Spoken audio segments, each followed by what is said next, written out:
आज जुन्नर तालुका राष्ट्रवादी काँग्रेस पक्ष म्हणून आम्ही जे मागच्या नगर परिषद आणि आताच्या जिल्हा परिषदच्या निवडणुकीला सामोरे गेलो आणि निवडणुकीच्या दरम्यानच जी दादांची अत्यंत दुर्दैवी अशी घटना घडली आणि त्यानंतर सुनेत्रा वहिनींनी उपमुख्यमंत्री आणि पालकमंत्री म्हणून टेकओव्हर केलं आणि त्या निकालानंतर आमची पहिलीच भेट ही वहिनींची होती। प्रथमतः दादांचे असं दुर्दैवी झालं हे आमचं शीर्ष नेतृत्व हे आमच्यातून गेल्यानंतर त्याची वेदना तर आम्हाला होतीच, पण आता राष्ट्रवादी काँग्रेस पक्ष पोरका झालं की काय अशी भावना जी आमची होती, तर त्यातून सुनेत्रा वहिनी ज्या उपमुख्यमंत्र्यांनी पालकमंत्री झाल्यात त्याबद्दल आम्हाला निश्चित आमच्या मनामध्ये तो आनंद आहे। अशा आव्हानात्मक परिस्थितीमध्ये सर्व दुःख बाजूला सारून नेतृत्व स्वीकारणं आणि त्याच धीराने प्रत्येक कार्यकर्त्याला एक कुटुंब प्रमुख म्हणून पुढे जाण्याचं सुनेत्रा वहिनींचं कौतुक करणं करावं तेवढं थोडं आहे। पण आज आमची भेट झाल्यानंतर जिल्हा परिषद असेल, जिल्हा नियोजन असेल, महाराष्ट्र शासन असेल, त्याच्या माध्यमातून अजितदादा जसे आम्हाला पाठबळ देत होते त्याच प्रकारचं पाठबळ संपूर्ण जुन्नर तालुक्याच्या प्रत्येक कार्यकर्त्याच्या पाठीमागे ते उभे करतील असा विश्वास त्यांनी आम्हाला दाखवला। आणि पहिलीच भेट असल्यामुळे नेमकी वहिनी काय बोलतील अशी आमच्या मनामध्ये एक कुतूहल होतं किंवा काय बोलणार आहे, कारण ते फर्स्ट टाइम पॉलिटिकल इव्हेंट मध्ये आमच्याशी बोलतायत असं आम्ही ते जाणवलं। पण ज्या सक्षमपणे एखादी स्त्री पदर खोचून नेतृत्व करण्यासाठी पुढे येत आहे ही चुणूक जणू काय जिजामाता सारखी आम्हाला त्या सुनेत्रा वहिनींमध्ये दिसली।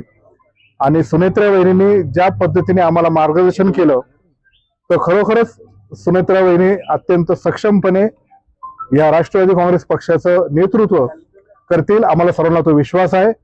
आणि पुन्हा एकदा उमेदीने अजितदादांचे जे स्वप्न होतं, अजितदादांचे जे विचार होते, जे आमचे पक्षाचे फुले शाहू आंबेडकर एक विचाराने आम्ही जे पुढे जात आहोत तो विचार आता आम्ही पुन्हा एकदा अजितदादांचेच प्रतिबिंब म्हणून सुनेत्राताई पवार यांच्यामध्ये पाहून एकदम चांगल्या मनाने, चांगल्या ताकदीने पुढे जाण्याचा आम्ही निर्धार केलेला आहे।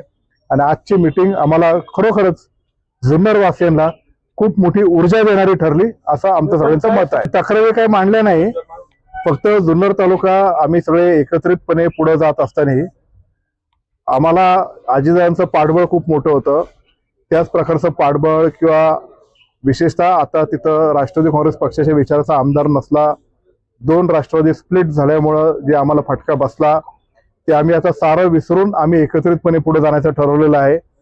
तर आम्हाला पुढे जात असताना जिल्हा परिषदचं एखादं पद आमच्या जुन्नर तालुक्यामध्ये प्राप्त व्हावं ही आम्ही ती विनंती केली आणि त्यातून निश्चितच सकारात्मक विचार करून जुन्नरकरांच्या पाठीमागे मी खंबीरपणे उभे आहे असं वहिनीने आम्हाला। त्याच्या बाबतीत काही मला माहिती नाही, पण दोन्ही राष्ट्रवादी काँग्रेस पक्षाची आघाडी करून पुढे जायचं हे मी असेल, आमचे विभागाचे खासदार डॉक्टर अमोल कोल्हे असेल, आमचे सर्व कार्यकर्त्यांनी आम्ही दादांना तशी विनंती केली आणि ठीक आहे म्हणले अमोल आणि तू बस आणि जे जिल्हा परिषदेचे उमेदवार आपल्याला निवडायचे ते तुम्ही एकत्रितपणे ठरवा। आणि एकत्रितपणे ठरवत असताना दादाने आम्हाला सांगितलं की आपण सगळेच घड्याळावर लढू, त्यासाठी मला पण सूचना केल्या, डॉक्टर अमोल कोल्हेला सूचना केल्या, म्हणून आम्ही सगळेच उमेदवार घड्याळावर लढवलेले आहेत। आता विलीनीकरणाचे ते वरिष्ठ नेत्यांचा तो विषय आहे, पण जुन्नर तालुक्यामध्ये आम्ही सर्वांनी ठरवलेलं आहे। आता जेव्हा आम्ही मीटिंग होती तेव्हा जुन्नर तालुक्याचे राष्ट्रवादी काँग्रेस पक्षाचे अध्यक्ष होते, तालुका अध्यक्ष, आणि जुन्नर तालुक्याचे राष्ट्रवादी काँग्रेस पक्षाचे शरदचंद्रजी पवार पक्षाचे पण अध्यक्ष होते।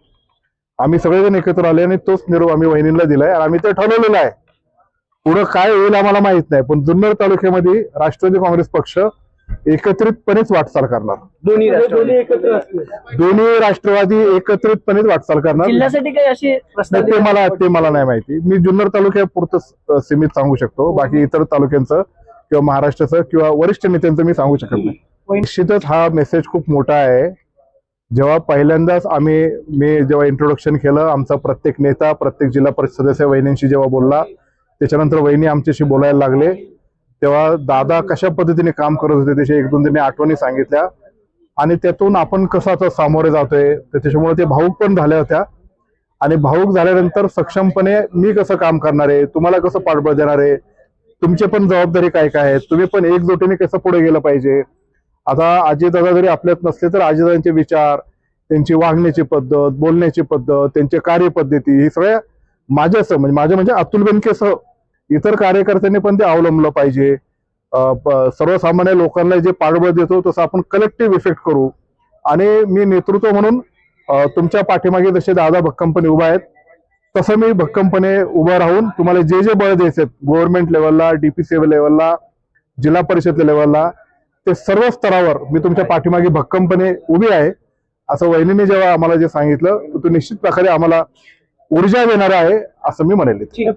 आमचं काय अध्यक्षपद, हे बघा अध्यक्षपद पण आमच्याकडे असं आम्हाला वाटतंच ना, पण आता जिल्ह्याचं पातळीवरच आहे तर त्या 4 का 5 का 6 पद त्याच्यापैकी एक पद जुन्नरला मिळालंच पाहिजे अशी आमची मागणी आहे.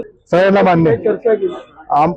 तालुका लेवलला आम्हाला सगळ्याला मान्य है, उधर कुछ भी हो पर जुन्नर में सब NCP एक ही रहने वाला है.